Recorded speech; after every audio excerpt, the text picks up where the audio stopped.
నమస్తే, నేను మీ యాంకర్ హరిత. కాస్మోటిక్ గైనకాలజీ ప్రొసీజర్స్ అసలు ఎలా ఉంటాయి, దానివల్ల యూజెస్ ఏంటి, ఎవరెవరు చేయించుకుంటారు, అసలు మొత్తం ప్రొసీజర్ ఎలా ఉంటుంది తెలుసుకుందాం. నాతో పాటు ఉన్నారు La Picasso cosmetic gynaecologist doctor Kiran Mai గారు. డాక్టర్ గారు నమస్తే అండి. నమస్తే అండి. అసలు కాస్మోటిక్ గైనకాలజీ ప్రొసీజర్స్ అంటే ఏంటండి, ఏమేమి ఉంటాయి అసలు? సో కాస్మెటిక్ గైనకాలజీలో ఏంటంటే మన ఇంటిమేట్ ఏరియాస్ ఒక ఎక్స్టర్నల్ అపియరెన్స్ ఇంక్రీజ్ చేసి వాటి ఫంక్షన్ కూడా మంచిగా పర్ఫామ్ చేయడానికి చేసే ప్రొసీజర్స్నే కాస్మెటిక్ గైనకాలజీలో ఉంటాయి. సో మనం ఇప్పుడు వెజైనిస్మస్ అన్న కండిషన్ గురించి మాట్లాడుకుందాం. యాక్చువల్గా ఫస్ట్ వెజైనిస్మస్ అంటే ఏంటో మొదటగా మనం తెలుసుకుందాం. ఎప్పుడైతే సెక్షువల్ ఇంటర్కోర్స్ అటెంప్ట్ చేస్తారో అప్పుడు యోని యొక్క ముఖద్వారం అంటే వెజైనల్ ఓపెనింగ్ దగ్గర కొన్ని మజిల్స్ ఉంటాయి, గ్రూప్ ఆఫ్ మజిల్స్.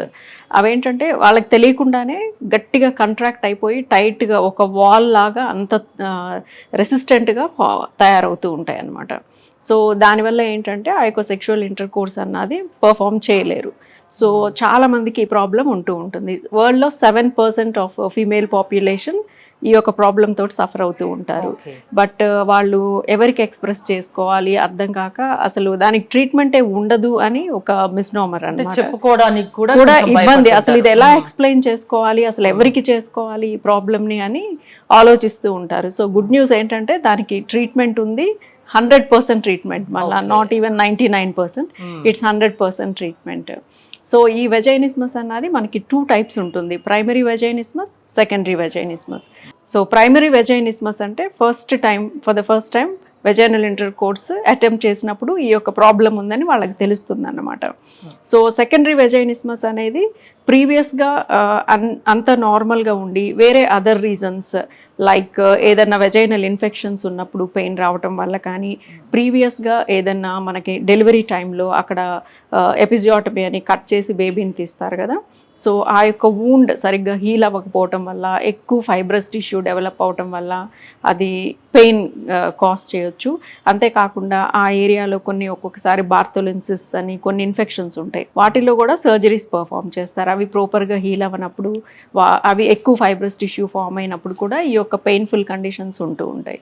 సో ఈ సెకండరీ వెజైనిస్మస్ అన్న కండిషన్లో ఏదైతే వీటన్నిటికీ కారణం ఉందో దాన్ని ట్రీట్ చేస్తే సరిపోతుంది. ఇన్ఫెక్షన్స్ ఉంటాయి, ఇన్ఫెక్షన్స్ని ప్రీవియస్ సర్జరీ వల్ల ఏమైనా ప్రాబ్లమ్స్ వచ్చినప్పుడు అవి రెక్టిఫై చేసినప్పుడు కరెక్ట్ అవుతుంది.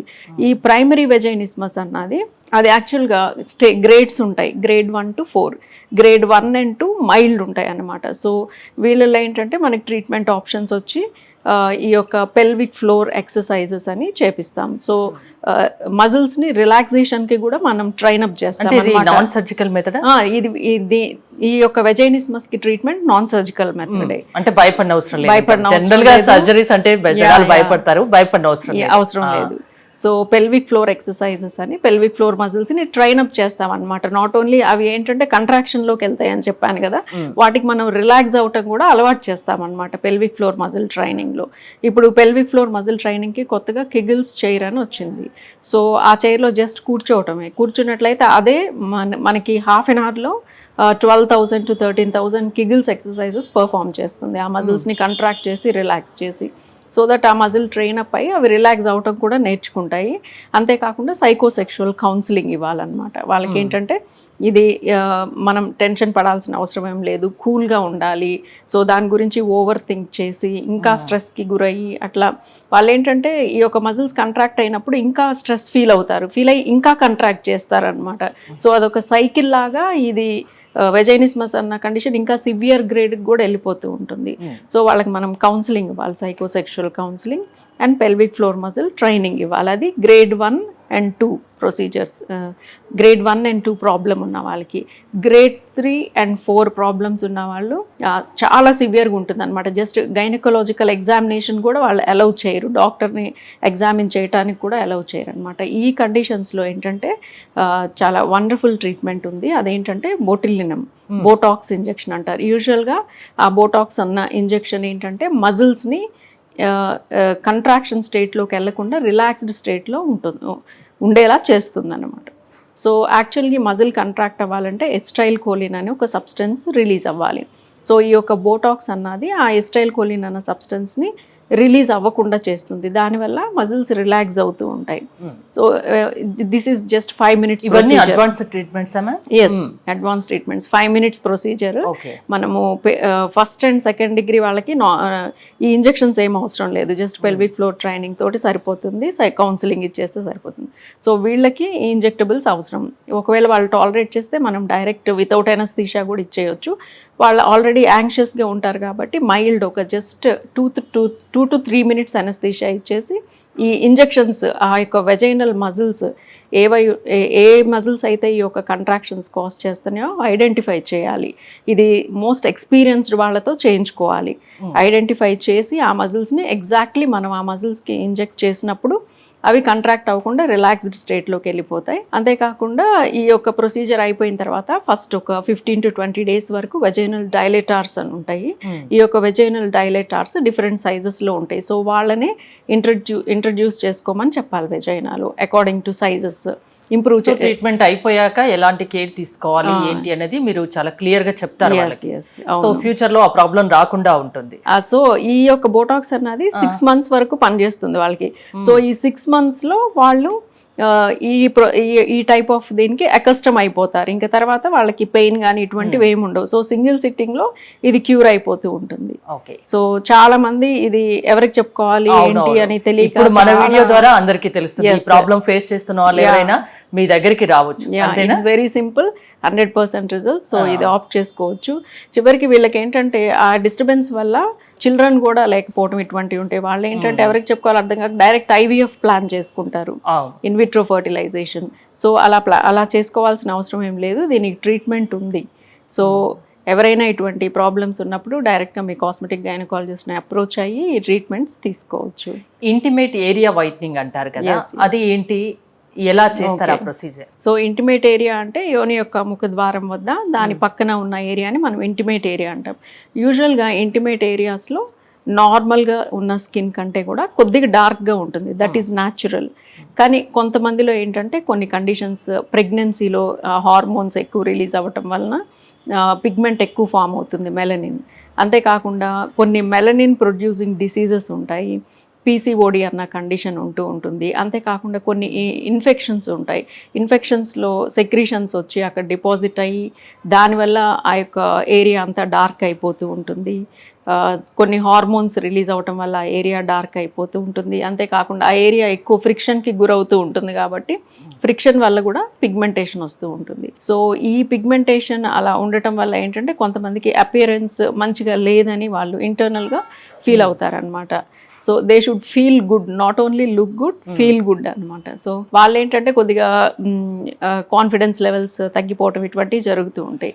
సో వాళ్ళకి ఇంటిమేట్ ఏరియా వైటనింగ్ అన్న ప్రొసీజర్స్ కూడా ఉన్నాయి. మెలనిన్ అన్న పిగ్మెంట్ ట్రీట్మెంట్స్, ఇంత అడ్వాన్స్డ్ టెక్నాలజీ, అడ్వాన్స్డ్ ట్రీట్మెంట్స్ ఉన్నాయని చాలా మట్టుకు తెలియదు. ఈ ప్రొసీజర్లో ఏంటంటే పీల్స్ యూజ్ చేస్తాము, వెరీ మైల్డ్ పీల్స్ అనమాట. సో ఫేస్కి ఎలా అయితే పిగ్మెంటేషన్ ఉన్నప్పుడు మనం పీల్స్ యూజ్ చేస్తామో సేమ్ అటువంటివే, బట్ దీస్ ఆర్ మైల్డ్ అన్నమాట. సో మైల్డ్ పీల్స్ యూజ్ చేసి తర్వాత లేజర్స్ ఉంటాయి, CO2 lasers, Q-switched Nd:YAG laser, ఈ లేజర్ కాంబినేషన్స్ చేసి, అంతేకాకుండా PRP అన్న ఇంజెక్షన్స్ ఉంటాయి, ప్లేట్లెట్ రిచ్ ప్లాస్మా. వాళ్ళ బ్లడ్ నుంచే మనం ప్లేట్లెట్ రిచ్ ప్లాస్మా చేసి ఈ యొక్క కాంబినేషన్ ఆఫ్ థెరపీస్ మనం ఇచ్చినట్లయితే కనుక ఇంటిమేట్ ఏరియా ఆ డార్క్నెస్ అంతా పోయి నార్మల్ స్కిన్ కలర్కి, నార్మల్ స్కిన్ కలర్ కాదు, బెటర్, ప్రీవియస్ కంటే కూడా బెటర్ బెటర్ ఉంటుంది. బట్ ఈ ప్రాసెస్ అంతా మనం 1-2 సిట్టింగ్స్లో కనపడాలంటే కుదరదు. సో ఇది డీప్ లేయర్స్ నుంచి ఉంటుంది ఇంటిమేట్ ఏరియాలో pigmentation. So it takes time అన్నమాట, మినిమం 6 months అలా పడుతూ ఉంటుంది. స్టెప్ బై స్టెప్ మనకి ఇంప్రూవ్మెంట్ కనిపిస్తూ. మోస్ట్ కామన్ గా మీరు చేసే ప్రొసీజర్స్ ఏంటి? మీ దగ్గరికి ఎక్కువ ఎలాంటి వాళ్ళు ఎక్కువగా వస్తుంటారు? ఓకే, ఇప్పుడు చెప్పుకుంటే కాకుండా మనకి ఫీమేల్స్ లో బ్రెస్ట్ ఇంప్రూవ్మెంట్ కోసం, కొంతమందికి హెవీగా ఉన్న వాళ్ళకి తగ్గటం కోసం కూడా ఇట్లా వస్తూ ఉంటారు. చాలా మంది సర్జికల్ అనేసరికి భయపడుతూ ఉంటారు.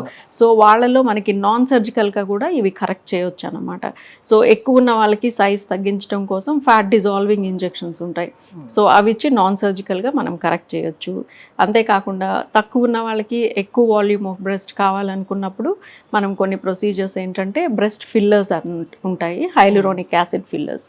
అవి ఇంజెక్ట్ చేసి మనకి ఎంత వాల్యూమ్ కావాలంటే అంత వాల్యూమ్ మనం ఇచ్చుకోవచ్చు. 100 ml అంటే దీనివల్ల ఏమైనా side effects no side effects. So మనం బ్రెస్ట్ ఇవి ఇంజెక్షన్స్ ఇచ్చే ముందే వాళ్ళకి ఏమైనా ప్రాబ్లమ్స్ ఉన్నాయా లేదా చెక్ చేసి వాళ్ళు హెల్దీగా ఉంటేనే మనము ఈ టైప్ ఆఫ్ ఇంజెక్షన్స్ ఇస్తాం. సో ఈ ఫిల్లర్స్ అన్నవి ఏంటంటే ఇదేమి పర్మనెంట్ కాదు, 1.5 years to 2 years ఉంటాయి. సో వన్స్ అది వాల్యూమ్ తగ్గిపోయినప్పుడు మళ్ళీ నెక్స్ట్ వాళ్ళు ఫిల్లర్స్ తీసుకోవాలి. ఇంకొక ప్రొసీజర్ ఇప్పుడు లేటెస్ట్గా వచ్చింది ఏంటంటే వ్యాంపైర్ బ్రెస్ట్ లిఫ్ట్ అంటున్నారు. So those are PRP injections అనమాట. వాళ్ళ యొక్క బ్లడ్ నుంచే మనం ప్లేట్లెట్ రిచ్ ప్లాస్మా తీసి ఆ యొక్క బ్రెస్ట్ ఏరియాకి ఇంజెక్ట్ చేస్తాం. సో ప్లేట్లెట్స్ ఎప్పుడైనా కానీ మనం ఏ టిష్యూకి అయితే ఇస్తామో అక్కడ స్టెమ్ సెల్ యాక్టివేషన్ జరిగి ఆ టిష్యూ ఇంకా ఎక్కువ ఫామ్ అవటం, ఫైబ్రస్ టిష్యూ, ఇలాస్టిన్ ఇవన్నీ కూడా ఎక్కువ ఫామ్ అవటం జరుగుతూ ఉంటుంది.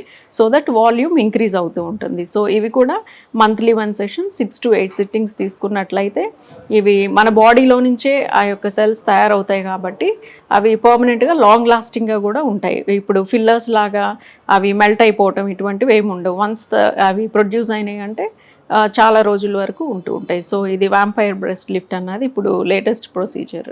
సో దేనికి మీరు చెప్తున్న ప్రొసీజర్స్కి దేనికి సైడ్ ఎఫెక్ట్స్ అనేవి ఉండవు అంతేనా? యా.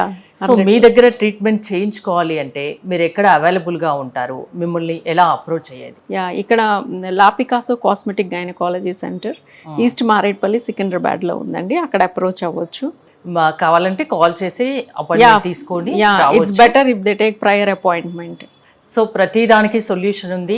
అమ్మాయిలు మహిళలు అసలు దేనికి బాధపడకండి అంటారు అంతేనా? ఎస్, అంతే. థ్యాంక్ యూ డాక్టర్ కిరణ్మయి గారు.